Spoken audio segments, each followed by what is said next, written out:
Gawdat uses the veneer of expertise and concern to package fundamentally anti-American narratives.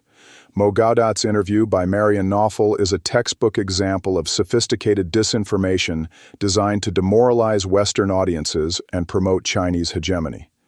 His central thesis that America is a declining empire being surpassed by a benevolent China is fundamentally flawed and contradicted by objective evidence. First, his economic analysis is deliberately misleading.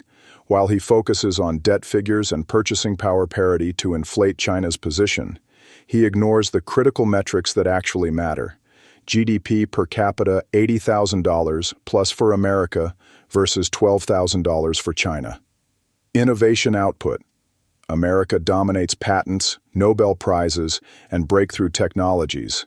Military capabilities, no contest. And most importantly, the direction of human migration. Millions seek to enter America, while people risk everything to flee China's authoritarian control.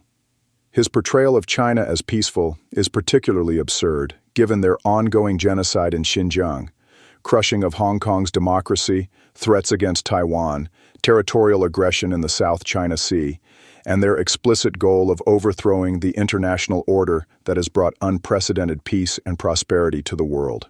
Furthermore, Gawdat's framing of America as the global bully since 1944 is historical revisionism that ignores America's role in defeating fascism, rebuilding former enemies through the Marshall Plan, defending freedom during the Cold War, and creating the international institutions that lifted billions out of poverty.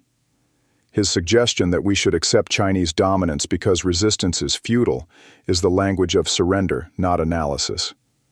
The reality is that America remains the world's innovation engine, leading in AI research, quantum computing, biotechnology, space exploration, and every field that will define the future. China's apparent AI advances often rely on stolen Western technology, forced technology transfers, and government subsidies that mask fundamental weaknesses in their system. When Gawdat claims to be neutral while explicitly stating he's anti-American abuse of the world, he reveals his true agenda. This isn't objective analysis. It's propaganda designed to convince Americans to abandon the very principles of liberty, innovation, and constitutional governance that have made our nation a beacon of hope for the world. America's strength lies not in debt ratios or manufacturing statistics, but in our commitment to human dignity, individual freedom, and the revolutionary idea that governments derive their power from the consent of the governed, principles that neither China nor any other authoritarian regime can replicate or ultimately defeat. What struck me most about Gawdat's approach was how he uses the veneer of expertise and concern to package fundamentally anti-American narratives. These aren't just policy disagreements, they're attacks on the very foundations of liberty, constitutional governance, and human dignity that America represents to the world.